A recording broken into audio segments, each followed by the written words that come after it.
How many days have we been on tour now? 4.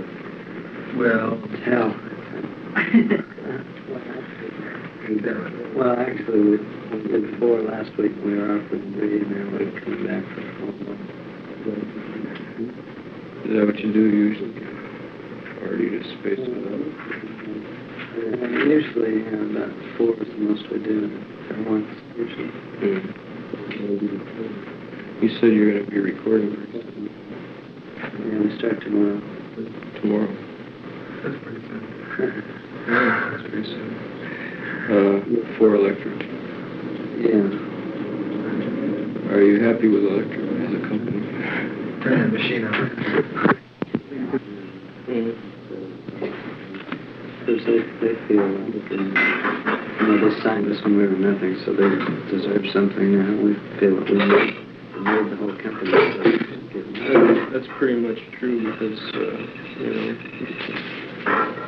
see the size of their office, man. You got the single distribution going for them, I know that. Yeah. Because before that they didn't have singles. They had singles, but they had no distribution. Stuff that Plus European. was. But, Thank you.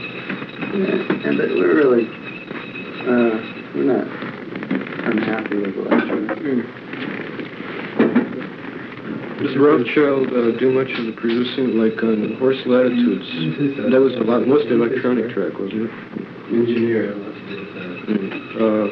Haney was it? No, Botnick. Very good engineer. What does he do in a case like that? Does he prepare a track and then tape loops and things like that and then say, okay, here, is this all right with you? And then you make the changes? All I remember is that he just came up with a sound. Kind of an electronic C.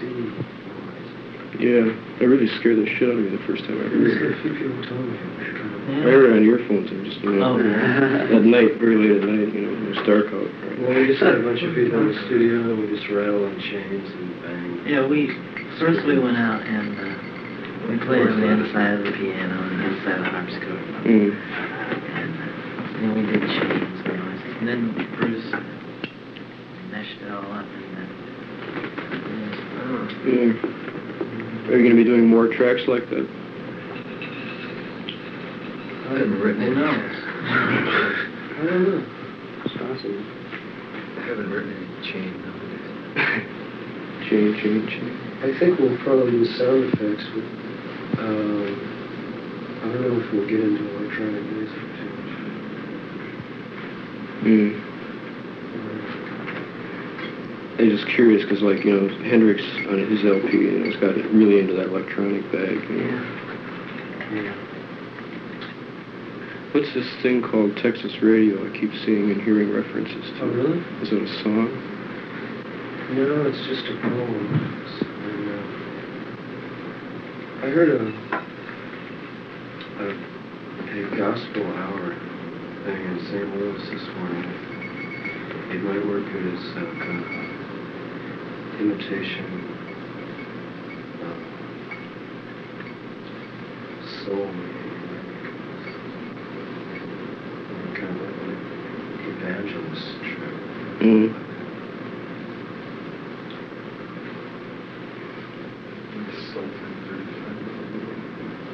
You got any more long tracks on tap? We might have one on the next album. If we do a live album, we'll do a long one called The Celebration of Lesbian Movie, about one side. Is that the one that was the poem on the last? Are you going to be doing a live album? That's something I've heard announced a couple times, and I was looking forward to it. Probably after this next one. It's hard to say. Should be number 5. Is there any special problem with live albums? I mean, why you haven't done one yet? We take the Hollywood Bowl. Nothing elaborate technically. And a couple of the songs sounded very good. I know Electra may be a little scared on that because they tried to record Butterfield live when they first got him down to Go-Go. And they had I don't know, I think they spent $10,000 and they couldn't get usable tapes. Because they couldn't get any kind of They're separation. recording a lot of people live these days. Like they did a group in Detroit not too long ago. Electra? Yeah. Like in the last couple of weeks, I went down to Detroit because the group's like really big in Detroit, not big anywhere else. Mm. They said they could record them live and put an album out and make their money back from that, from the recording just in the city of Detroit, and then they started expanding. Starting to get on the old regional shot like singles used to be. Yeah. Mm. Yeah.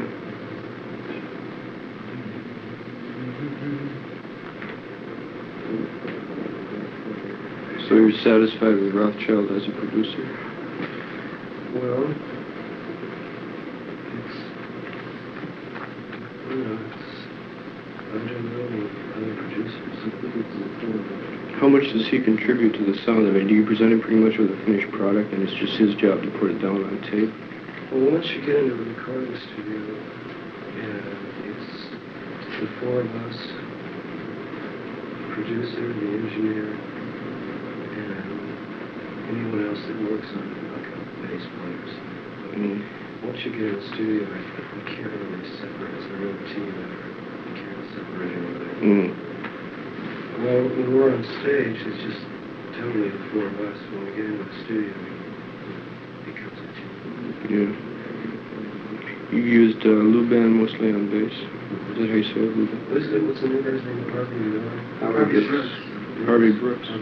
We're going to apparently use him over the Oh, he's very good.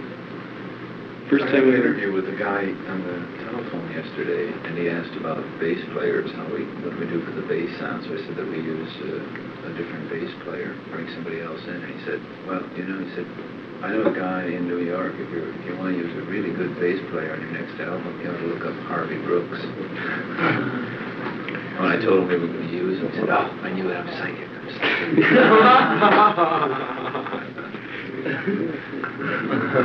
The way I first heard Brooks was at Dylan's sessions for Highway 61. There was this guy sitting out in the studio, this sort of weird cat wearing a t-shirt and shades and this little funny goatee, You still got that? Yeah, and somebody, all of a sudden, everyone realized that no one knew him, and people were starting asking, who's that guy, is he a friend of yours? No, he's a friend of yours? No. And finally said, somebody went out to him and said, say, what are you doing here? He said, well, Al asked me to come down, Al Cooper. And so they had a session bass player there who was really terrible. He just got some really ugly shit. And the next day, Bob said, is he good? And Al said, yes. And he said, okay. And so the next day he showed up, and he did the Forest Hills thing, the whole thing. It's really weird. Paul Williams told me that he did he helped with the rifle shots on the Unknown Soldier. Yeah, he did. He was the only one that couldn't quite get him. Oh, yeah. I spent hours trying to do that. Yeah, he was... Because I was in New York about the time, just in fact the day the third album came out was the day I left New York. And he just was stopping by to drop off some stuff and he had it with him, so we listened to it. Came to that part, and he went, this is my record debut.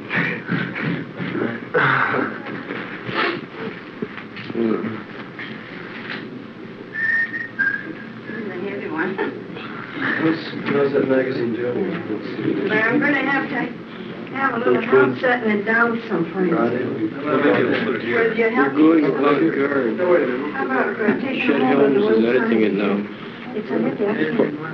Crawdaddy. And I've already changed the version. Paul Williams has gone out, is living somewhere in California without a phone, and supposedly writing a novel. And apparently he says he wants to get away from this new music bag and get into, How about right there? more avant-garde things. This I brought you extra. So I guess Helms is editing it. And there's mustard, there's ketchup, and say on the turkey sandwich, we didn't have any whole wheat toast. That's so bad. That's all I really care about. Just wanted the bread.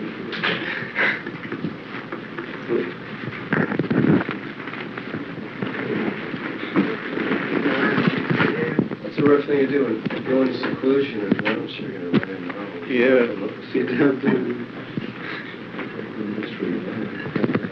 I don't know if he announced it or somebody tracked it out of him or something, you know, type thing.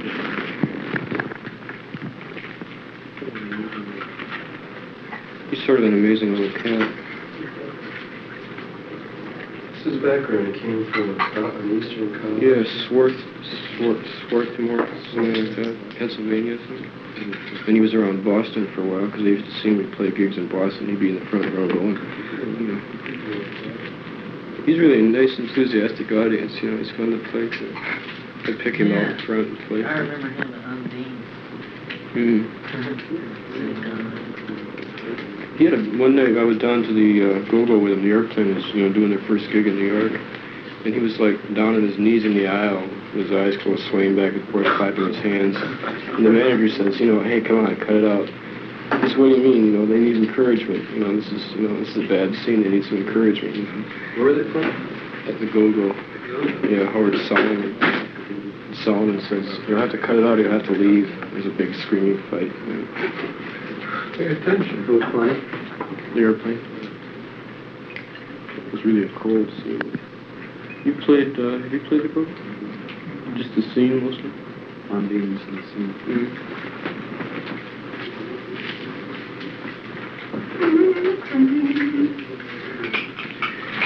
How was your overseas tour? It's really good. London was the best, I'd say. But at the Roundhouse, was it? Yeah, they really liked it. The rest of it was neither here nor there, I'd say. Oh, they dug it. Limited enthusiasm.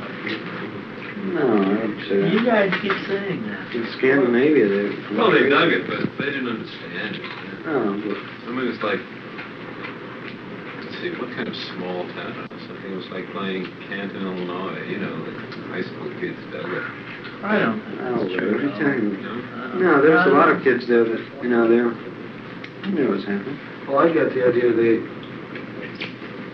didn't like it or dislike it, but they weren't gonna. They didn't know how to express it because they weren't about to say, you know, this is bad. They weren't ready to do that, but they weren't ready to figure out what they really thought about it. In the English press I've been reading, there's been a lot of, there seems to be a very nationalistic feeling. In other words, they're very much against American groups. They keep putting down anything underground or avant-garde and say it's a load of rubbish. We got groups that are 10 times better. They do, I yeah. thought these were cheeseburgers. Well, There's they have an inferiority complex. after coming in with Although they did have some really good groups there that we've never heard of over here. At least some. Who impressed you particularly? I can't even remember the the names. nice. The Nice is pretty good, yeah. They go in a lot more for theater and showmanship in England, don't they? I mean, rather than as opposed to just standing and playing. Yeah, they do.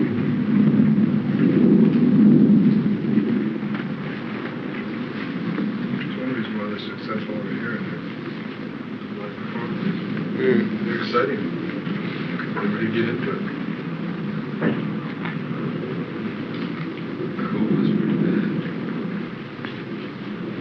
They really take music seriously over there. It's not just like the province of children or something. They,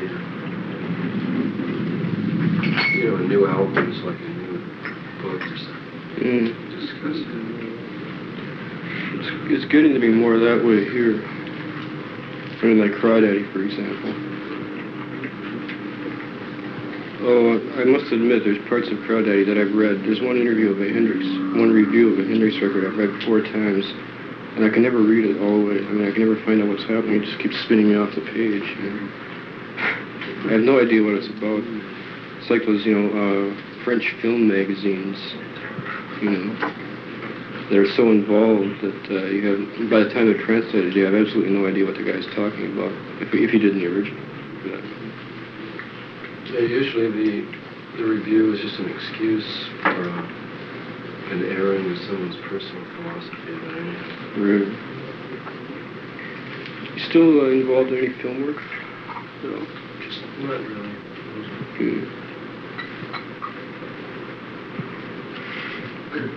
We're interested in it. Well, whatever happened to that film that Newworth did for one of the tracks in the last album? I don't know, I saw a rough cut of it, I don't know. It was just 8mm. Right? I think it was upgraded to 16, because I saw it at Pennybaker's in New York. Did you like it? Yeah. I never saw any of the others, but I saw that one. I think it was Not to Touch the Earth. Was that it? Mm-hmm. I don't know.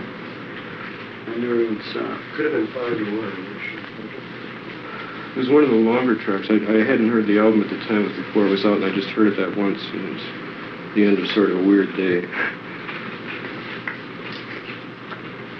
Have you seen Newworth lately? I hear he cut an album. That's what I'm trying to track him down. I've got a friend in California looking for him.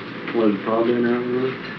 I don't know if it was Electra or who, but singing and rapping. Really?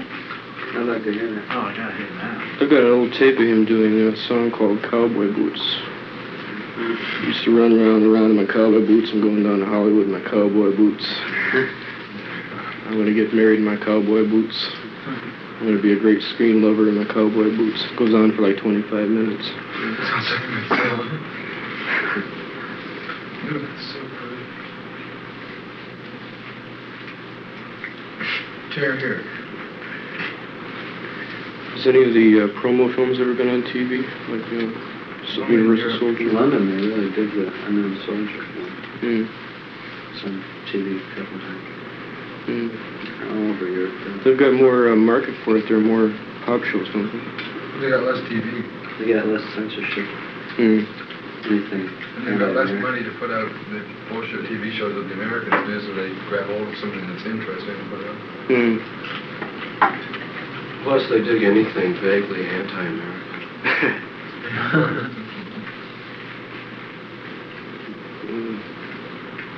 Where else were you besides London? Frankfurt, Amsterdam, Copenhagen, and Stockholm. How was Germany? Noah was telling me Redding was telling me some pretty horrible stories about it. Yeah, it's not too great. He said it's worse for an Englishman. It's like if you're English in Germany, they just want to kill you flat. There's nothing happening I at heard all. they dig the Beatles. Like Copenhagen and Stockholm have, underground and all that. Germany is just nothing. Mm. Seems like in Germany they don't care that much about Vietnam because they have the Berlin Wall and all that bullshit. Oh, yeah. Think about, It's the only thing I dig about it. Didn't keep bugging about war. What sort of material for the next album? Anything? Any departures?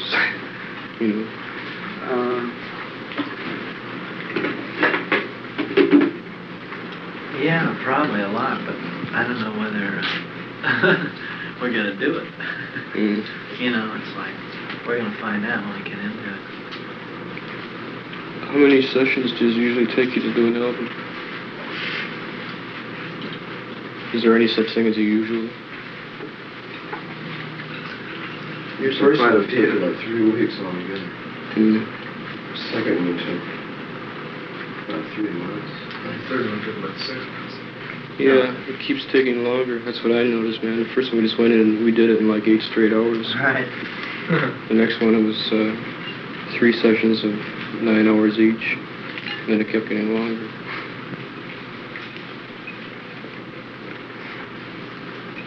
We're hoping with Harvey that the tracks will come real quick. Mm. He's a very intuitive cat. Everyone gets imbued with a sense of their own importance. So instead of taking the third tape, it has to be the 57th tape. Mm. Do you do any tracks live, or do you do all the vocals overdubbed? Both ways, but more and more later. Mm. Was the end done live? That one was the one. Yeah, it felt to me like it was when I heard it, because everything just, was so much together, the kind of thing that you don't get. Yeah, I really did. The first album is still, I think, my favorite of all of them. I like all of them. Couldn't choose. I think the end's pretty good cut. We have a version that was recorded at the Hollywood Bowl. I think it's like the end a year later. It's very interesting. Yeah, that's one reason, I was trying to get Elektra to do a live LP of Kerner. You've seen Kerner live, and you know the difference between his recordings and the way he does it live. It's just something you can't get in the studio, but they would never do it. You get the sense here most of it. Yeah. Really? Kerner gets a little raunchy sometimes. Like what? Well, one time, him and me, before a gig, went to see some, quote, underground, unquote, movies at a local film society at the university. They're showing Scorpio Rising. So he was doing Duncan and Brady. Do you know the song? It's like Duncan and Brady was tending bar, and Duncan Shepherd. Anyway, he does a little long intro, very long story about all these guys, how Brady owned the only bar in town, and everyone lived in the town except for one man, and that man was a sheriff, and he lived down at the place at the jail. And he'd go to the jail, he'd sit there and he'd say, well, what am I going to do tonight? And he'd answer himself, say, well, I don't know. I'm going to go down and bust somebody. He just goes on and he just raps.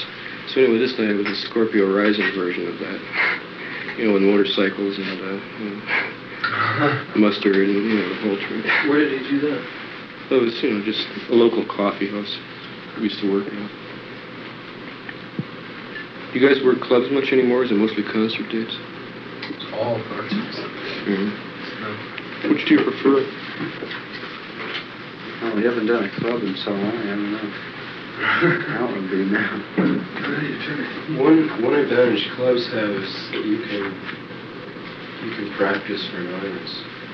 And in concerts, it's hard to do that.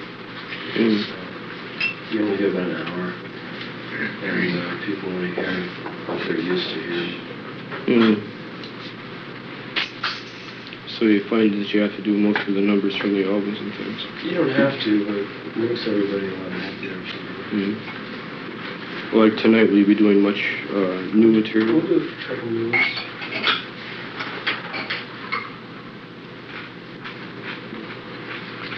Do you find that you can get a better thing going with an audience in a concert or in a club? Well, a concert is just this crowd phenomenon. Whereas a club is more about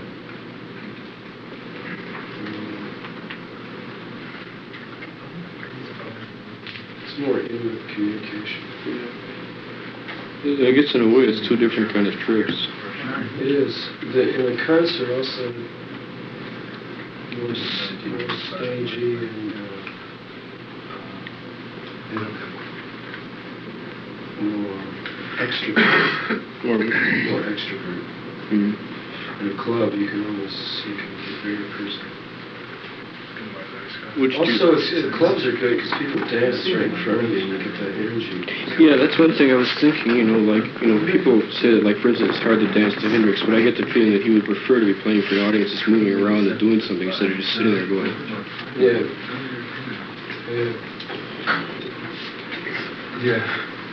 That's one of the main differences at a concert. No one can move around and they can stand or sleep. Will you be doing any protest, so-called protest on the next thing? On this album, I don't think we have anything that could be vaguely classified as protest. Not protest, more gospel type. But that's not exactly protest. Just we all want to be free. I read a thing a while back that eventually we're thinking of augmenting, like, with a girl vocal group or something like that. Yeah, we probably might do that. The Raylettes. Yeah, that'd be great. What's that name? Gospel Prose? Five Blind Boys. Clear Water Series.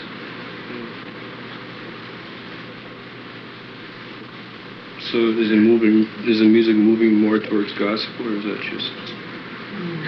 Well, I don't mean it really sounds like gospel, but just the spirit of gospel.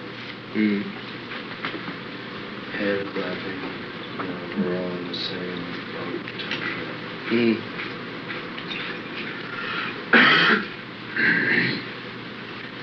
Are you still as interested in music as theater rather than just music? Or are you getting away from that?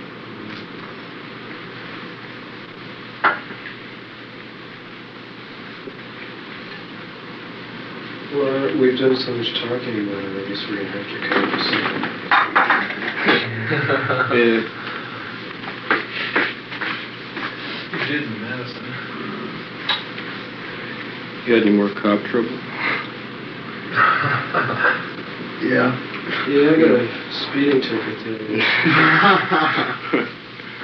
Exhibition of speeding, not just a speeding ticket.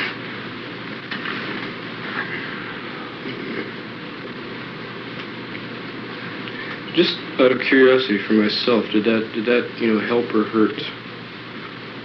That I busting think it even. if you only do it once, it helps. I think if you start doing it over and over, people think you're some kind of pervert. Once is fine. Did you lose many gigs on account of it? I don't think so. No, but you have a lot of We trouble lost with some them. airplane. Like last night in St. Louis. Read him that rider. Well, I got this little letter from our agency. We got it from, Is it true we can't play in Phoenix? yeah. Why? This is really cool. Well, that's what Green told me. That wasn't our Here's my fault. green envelope. Why? What happened? Just one on the Well, you floor. caused a near riot. Well, Jim kept saying, I want to see Phoenix flip out. Oh, yeah. Yeah, come on, you guys, you chickens. Come on, it's the last time we're going to be here. Let's charge the stage, boys. Yeah, well, you guys are worse than newspapers, because I didn't say anything near that. No, he So did, stuff but I could hardly stand it. It's terrible. It's just terrible stuff. it's funny. Everybody had such a good time, even the cops. Yeah. I know. Everybody got beat up, but they got to push them around a little, and it was all groovy. Everybody got their rocks on. This was in Phoenix? The hall has sent a special letter stating that if, in the judgment of the hall manager, the content of the performance is immoral, indecent, or illegal, the show will be ended immediately. We got that in Columbus, Ohio, and here. Really? I mean, in St. Louis. See, the thing is, there's like a hall managers association. Yeah. And they all get together and decide what groups they like and what groups they don't like. And this association sent out a letter, which I'm trying to track down, stating that the Doors are troublemakers. So the promoters have had to do a lot of pushing and fighting to get into the halls. And make personal guarantees that if anything happens, they'll be solely responsible for it. They almost had that kind of problem here because of the Hendrix thing last week. The guy almost canceled out the hall because he said, like there's thousands of dollars worth of damage to the auditorium, which is a bunch of shit. They don't do anything. They never damage The anything. kids All they do is finally steal get up the there, they equipment just because go, they're not oh, souvenirs. they don't do Yeah, so a railing one of the aluminum railings got bent, and a chick got cut a little bit and somebody fainted. And so they were a big thing. The thing is, they always seem to hold the group responsible for that. They don't hold their shitty security forces Right. responsible for it. In New York, It was the manager's fault. Yeah, because he loosed the security. The promoter had it all set up, like with guards in the aisles and, facing backwards and, people watching. With clubs and all. I don't know what clubs, but, just there so that if anyone tried to charge the stage, so to keep everyone moving back instead of forward. well, we travel with our own security people to make sure that kind of stuff doesn't happen. And so at least more to make sure they don't get on stage. They can charge all they want, but if they get on stage, then, the group and all our equipment and everything else is in Right. danger. I read something about that. Some cat attacked your equipment somewhere after Long Oh, well, Island. the Singer Bowl, they were trying to run off with our amps. These chicks, one on each end of an amp. That was funny. It was pretty weird. But, we've got a lawsuit pending from Singer Bowl because a cop struck this chick or something. you know, There was a nothing big happened fight until the group was afterwards. off the stage. We go and off then the they started stage. busting 10 up minutes chairs. later, they started breaking chairs and going crazy, and so we got a whole bunch of trouble. We got a terrible review. Almost got canceled over it. Well, we got. Hey, last night was really weird. You know, just before we started, the big fat cat, whatever his name is. What's his name? Cam? Camel. Oh, Camel. Cam. So he comes up to me and he says, whatever happens, you're on your own. There aren't any police here tonight. And I looked around and it wasn't a Right. cop night, you know. Yeah. But So two kids one girl came on runs stage. And all of a sudden, a door opens and 20 of them come running With out. their hands Well, on you know the what that thing, happened? you know, ready to do It all it. happened because well, first of all, I came up and I said, who's were the people that are guarding the stage? There was Boots and Cam, and 2 cops on each side in these little rooms. And they weren't really guarding the stage, they were just kind of hanging out.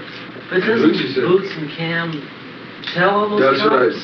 I just told, Yeah, I that's don't what know we're really what's going to get into it with George. Oh, you've got to. I could write him a letter about 4 pages long. But anyway, so we have these 2 people that are supposed to, their job is to meet with the security force and set them up in the positions they want them and give them instructions on what to do if what happens. Well, We hired there's- their private detectives out in spades, and they're intermediaries between us and Well, the that group happens. See what police. happens. You I know? want to forget it. And they're really groovy. They cool Police them gives a all really out and quick say, good let them stage. run up it. And so we warned the police and everything, and they called in more enforcement. And we got the ushers all set up, and pretty soon we had about 10 or 15 people on each side of the stage ready to help. But that was about halfway through the set, because when it started out, there was 3 people on each side of the stage to push people off as they came. And the stage was like 70 feet across. Huge stage. Hey, I and the didn't- kids are this far from the stage is that high, and there's a step right here. To get in that stage in a flash. Yeah. Unbelievable. And I just, Why were the vocal PA so far away? I Because think that's that, the way Vince does it. I know, that's but something this that's time they Vince. were really far. Well, that's because there was people all around. Yeah, that's a big place. I know, You gotta but cover a very man, wide it was area. like the PA was down the block and we were over here. Yeah, well, that's, the monitor has to be placed differently, but those, Are actually used as PA also. For Yeah. the middle people, you know. yeah. Rather than having low volume and in the middle feeding back, you know. Yeah. It's better to have them out of We get pretty good sound in most all the halls we played. As a matter of fact, the voice is usually louder than the instruments. Well, the last we few have. gigs, it's been a drag. You know? Well, we It's kind have. of drag from where you're sitting, but I have never heard the instruments overpower the voice. They don't, because we have 1,000 watts for the voice and 600 watts for the instruments. It's also the audience. If they keep quiet, you can hear a pin drop. If there's a lot of chatter, And it breaks it up. Do you carry your own vocal PA? Yeah, we just use... carry anywhere from 1,000 watts to Hollywood Bowl, it's 5,000 watts. Never. We just did a big scene at the Hollywood Bowl. We had 54 amps on stage. Just, it was a whole wall of amps. That made for a very good look. And then it got to about 2.5. You could have deafened everyone in that place. Right. Probably. It was unbelievable. But the thing is that almost any hall in the country doesn't have a decent PA for a group that puts out the Power of the Doors or something. Or Plain or Hendrix or anybody Yeah. puts that. So we just have, what we use is the same things they use for instruments. They have just the amps, and it's run through a mixer and into the amps. And so you got 4 on each side, 4, big. 2 of them have 2 15s and a horn, and 2 of them have 2 12s and a horn. And it'll cover, there you're matched. The vocals will cover anything the amps will. Do you mix from up front then while the show's on? Vince mixes from behind the amps. No, he headphones. But actually, he usually just cranks the voice up full blast. Yes, it just puts the voice to feedback on the instruments. But I've had a lot of times where I've had to tell Vince to turn up the things, because sometimes I can't hear the instruments. And the voice is so loud all the time. Then we only have one voice, but most groups usually have 3. A lot of groups have 3 voices coming to the piano. What's your biggest single problem with tours? Our biggest Yeah, do you have one single thing that you can name? Traveling, equipment, people? I'd say boredom. Boredom. All the time you spend en route. It's just that you travel about 12 hours a day to get to a place where you play only for an hour. Yeah. Well, like in this tour, we're traveling from about noon till 5 every day. which kind of occupies the afternoon, but it's still pretty boring. Yeah. There's nothing, what is there to do in Milwaukee or Madison or Minneapolis, right? Right. So you just read magazines. Yeah.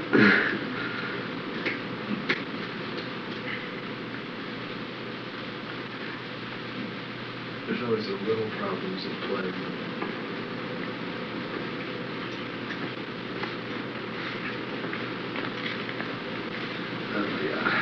Do you have much equipment hassle, generally? Our contract usually covers the fact that there has to be a big truck waiting at the airport for the equipment and this, that, and the other. So it's usually the airplanes breaking stuff up that's the worst. But we have a really good equipment. You ever watch those guys on the belts? Oh, God. Unbelievable. They hold the thing this far from the belt and go, snap it down. Just break the shit out of everything we have. Luckily, our guy is really good, and he can fix almost anything we've got. Yeah, Vince is the genius of the industry. Every gig we've ever played, the promoters come and say, "Where'd you get that guy?" Because, like Robbie's amp was blown a couple days ago, his Power Plus unit. They dropped it, everything, all the, I don't know what any of the stuff is back there, but all those little things in the back that are all wired together were just lying around. Vince is working in darkness by hand, and all of a sudden, buzz, it's on. He's one of those people that just knows how to do it.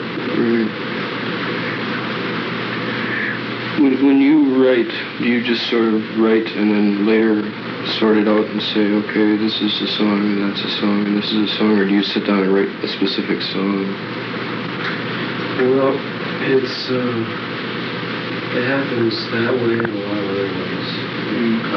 It's always hard to remember once the song was there how it got there. But just the ideas come from everywhere somehow. Actually, once an idea comes, it becomes a song pretty fast. It just takes a few times. Do you have an idea for like a melody and things, or when you write? Sometimes. I don't actually. I did most of my writing in a short burst of a few years ago.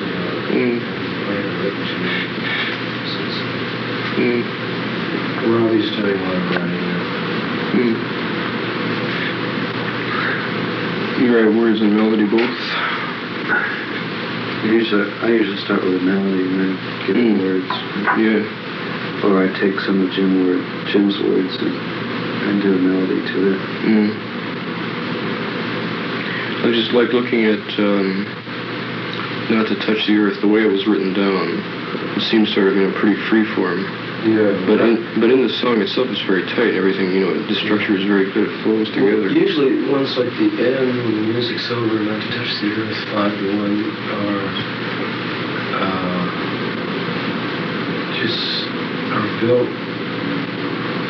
are built like a building or something. All the lyrics aren't there at the beginning, or there's not a song. There's kind of a start, and then it just builds. When do you get time to put material together if you're on the road? Do you tour much? I mean, when you're not touring, do you rehearse? We don't rehearse that much. Well, for this album. For this album, yeah. We rehearsed quite a bit. Yeah, they've prepared this album a lot better in the studio. We have a kind of a duplex office in the downstairs areas of practice area. There's been a lot more work towards getting it together before they go into the studio. Yeah. But it used to be, when we were playing clubs, we could write songs while we were playing. Now we can't do that as well, so we have to rehearse. It's like when I was working with Dave, we would start to do a song, and we just say, okay, E. Yeah. We'd start doing something in E, and then some words would come out, and I remember some of the words, the key words, and later I'd say, remember those words, and the next day he'd sing a song slightly different using the same things, and eventually it would evolve into a song. That's just what we used to do. That's how the whole first album, started. The second album, How much of the end was done when you went into the studio? Was that pretty much in the studio? That was all before. Well, see, the end is one of those songs that it has a basic framework, a skeleton, and we just different every time, so that was just where the song developed At that time. Yeah. That's the hard thing. I noticed there was an interview with Rothschild and Crawdaddy, and he said that the song develops that way, and then you catch it at the peak of his performance or something.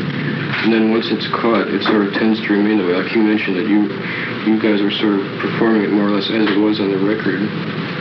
Well, it's still changing, really. I think it's better We now still, than it when was we on do the play, record. we goof around with a lot, you know, improvise with words and lyrics. The riffs in there, was that influenced by Indian much? Or was it more flamenco? Yeah, I'd say it's more Indian. You were a flamenco trained guitar player, weren't you? Yeah, sort of. I mean, I didn't have any Indian training Right. at that time. You got a very distinctive guitar style, and everybody else is trying to sound as much like Clapton and Bloomfield as they can, you know. And is that due to the flamenco thing, you think? The Indian flamenco thing? I'd say so. I'd say one of the main reasons that I sound that way is because I don't use a pick. You don't play all finger pick? Yeah, I use finger pick. Yeah. And I try to get it. Sound I get. Most of my stuff I don't use the first time. Who are those people you mentioned? Clapton, Clapton, Bloomfield. Bloomfield. and Hendrix. Well, those they don't have organs in their groups, right? And they have bass, so that would be a difference too. Yeah. If you have a footer, you can be more subtle. How hard is it, Ray, for you to think of, like bass lines while you're playing right-handed? Is it a hard thing to separate your head that way? No, I've been playing the piano that way, more or less, a long time. I would just sit down and play by myself, and I would automatically keep a beat or a rhythm with the left hand. I always wondered how you did that. The only thing that bothers me is every once in a great while when you really get into those opposite times between one hand, like the bass is playing 4 and he's going just all over the place, and then I try to follow that bass, and that bass starts to rush a little, right. Right. But you can't help it, your mind isn't half. It's really insane. It's sort of like Indian music, because like in Indian music you have to keep track of the rhythm with one part of your mind. If you're the melodic instrument like a sitar or sarod or whatever, you have to keep track of the tal, the rhythm, at the same time be playing things, improvisations, which end on that particular thing. So you've got to, again, segment your head that way. We used to do that. Lenny Tristano, the white piano player. Really had a fantastic left hand. He was blind. That's why. Yeah. No, he was, yeah. He'd do just what you do sometimes. Yeah, he'd play a real strong bass line, and then he'd just play weird times and just flat. Do you guys want to go around and practice or rehearse? He's not, 6:15. 6:15. How'd you know? Psychic. You got it. I didn't even get away till 9:30 to play. I'm going about 9. The show starts at 8 tonight. So we'll have to leave here about 8:15. Who's playing with us? Didn't we the West Side Drawing? Oh. Who are they? No. Nobody. They did Albert this whole King tour. played with us. They're not really very good. And where? Phoenix. Phoenix? The group with Hendrix was what? Cat Mother and the All Night News. He's doing Yeah, he was producing Is or it something. other good? They're not outstanding, but they're very tight. They're very together, much more so than most supporting groups tend to be. We're trying to book some groups with us. They're trying to sort of educate the masses, trying to get Roland But Kirk. these people like promoters, that. like Scenic Sound, they're always interested in the draw. You can't. We want to get. What are they going to do? The promoter's going to feel the prices this group gets, and he's not going to want to put Roland Kirk on the Why bill. not? Because Roland Kirk's going to draw about 300 jazz fans.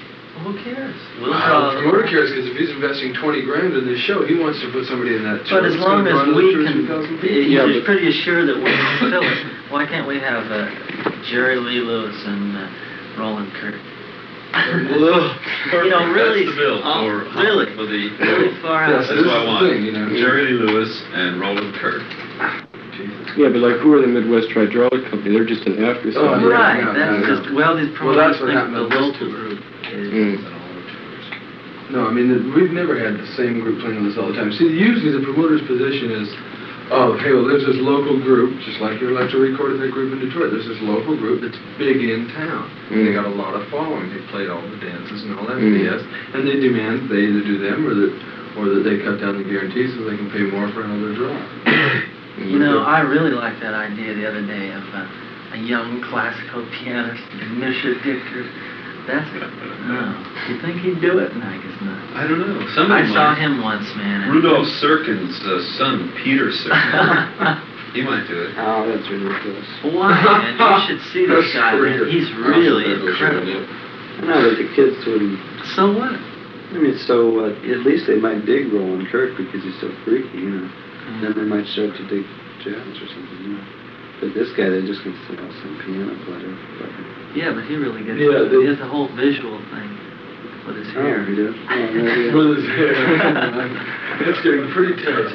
Jerry Lewis and his pumping. Yeah. Did you see Jerry Lewis on the Steve Allen show a long time ago? Kicked the piano bench out, somebody threw it back at him. It cracked me up. We were thinking of having a whole review, you know, from 1950 on, you know, or something. It'd be good. Yeah. What type of music do you listen to? Just for pleasure. Oh, I don't know. You know, lately I've been just listening to a lot of Motown. You know. Do you have any favorites? People? Nothing leaps to mind. Has Dylan influenced you much when you write? Sorry for that. Hate to disturb it.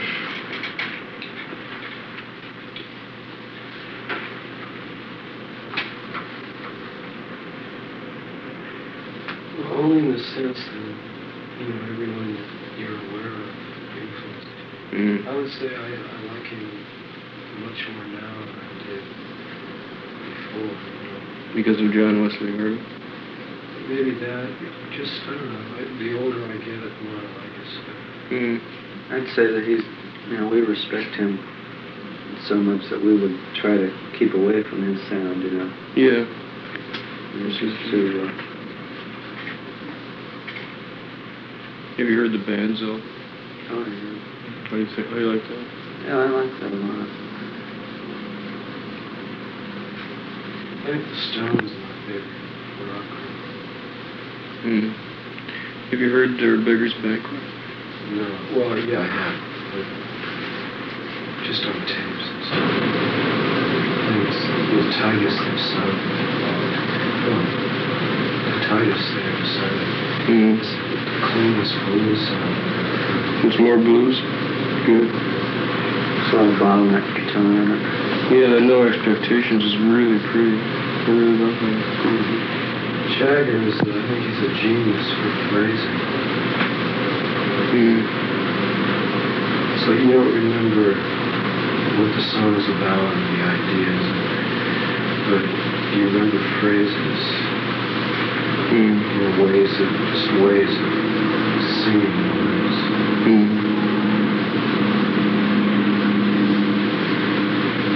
Ray, do you have any favorite people that you listen to? Beatles and the Stones. And John? Just everybody. Every, you know. John likes Albert Hammond. I do. Albert Einstein. Who's Albert Who Einstein? is Albert Einstein? Jazz tenor player. Sort of like... Who's that other guy? Shep. Archie Shepp. I like, Oh, yeah, right. Coltrane. Who's that? High and Lonesome Sounds. Roscoe Holton. Yeah. They're singing. Like Jack and Duck. Brother Jack. Huh? Brother Jack. Brother Jack. Jack McDuck and Roland Kirk made an album together. Oh, really? Oh, I love to hear that. You still listen to folk music much? Yeah, sometimes. I like Jack Elliott. Rumbling, stumbling Jack Elliott. Yeah, I still really dig the Turner, Ray, and Glover.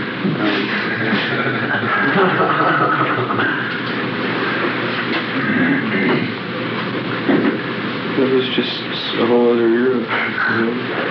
You know? I don't see why I couldn't come back there. Like that stuff that on the first album, I think it's really, that could be popular. Somebody told, a friend of mine told me that there, a rock group had done Jimmy Bell, which Dave did, I think, on his solo album. And I haven't heard it yet, but, you know, it would seem to me it could be a very good song, you know, with a group.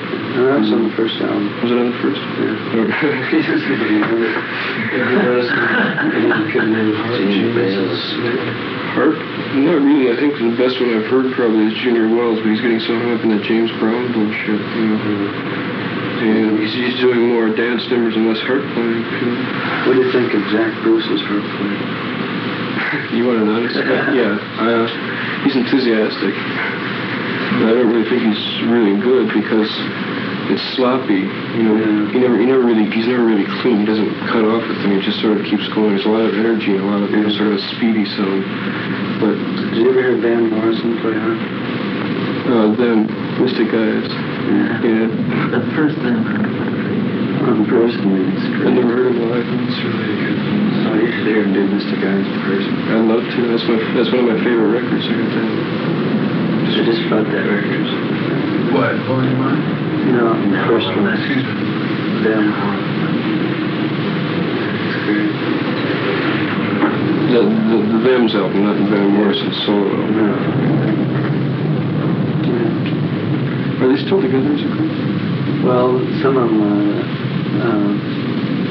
bass player and I guess the bass player is the only original one in the group left.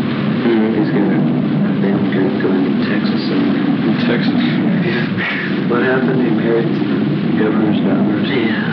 Oh, yeah? Did you tell me that? Somebody else told me. By the time we made it to the whiskey, everyone was left with that. Alan, bass player. I forget his name. Van really got fucked around by everything. Managers, agents. It all fell. Mostly got fucked around by that bomb. Man. Did you ever hear that Carol Lake interview? They had an hour-long interview with Van Morrison, and it started, and it went like, yeah, man. Oh, yeah, well, let's play this cut. Well, you know, man. It's the worst thing I've ever heard in my life. And they went on with it for the whole hour. It's unbelievable. I didn't listen to her when he plays. No, not really. As long as he has something to pour all that energy back into, he's all right. He could never really get a group together. He didn't know a good drummer or bass player. Yeah, he just took what he could get from you know. His first group was he was really fantastic. brilliant. I think it was just a studio group that he used. Yeah, that group at the Whiskey was good. They were okay, but they're starting. Alan was good. You know, that drummer was hideous. You know. Yeah, but every once in a while, you know, like every other night for one They set, grew, it would yeah. just catch And fire. Ray wasn't too great on the organ. They all did what they had to. I kind of dug them. Actually, I like dug that group them better than than any group I've seen. You know, I ran into that guy that took some pictures when we were all playing together in that one set when we all played at once. Oh, that was really. He still got some pictures of that. I told him to bring them down. Alan and Van used to live with Sonny Boy Williams and Jimmy Reeves. Oh, yeah. John Reeves. No, it was Sonny Boy, I think.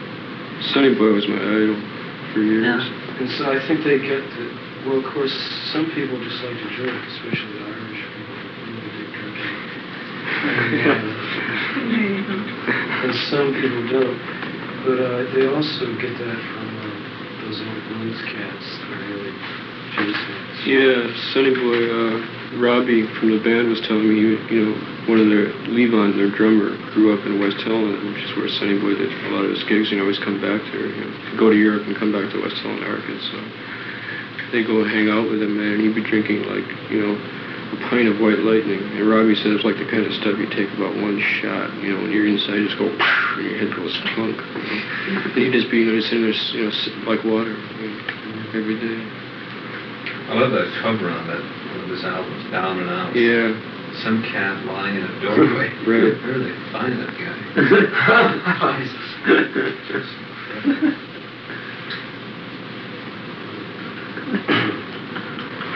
Sonny Boy was really beautiful. I always wanted to meet him, and then just, about half a year before he died, I found out that he was working fairly regularly in Milwaukee and Chicago, which is, like about 8 hours from here by car. So I decided, I was going to go down pretty soon, go down and, make a thing about finding him and get together with him. I kept saying, well, I'll do that one of these days, and I think about it. And then I found out he died. Pneumonia? I don't know. He had TB. Yeah, lung congestion. TB sheets. It could be that something comes from I agree. It's a very painful sound. By the way, in Marvel Comics they have irresistible Spanish fly spray for lures for fishing. You know that ancient formula now legal for fishermen. Aerosol can. God. You guys are deep. Yeah, like this guy told me about this Mexican waiter. No, he's actually a Tarahumara Indian working in a restaurant in LA. He told me about this, this drink, Damiano's. It has a worm in it. In a bottle with a worm. Yeah, I believe that. I've seen sake like that. So it's supposed to be an aphrodisiac,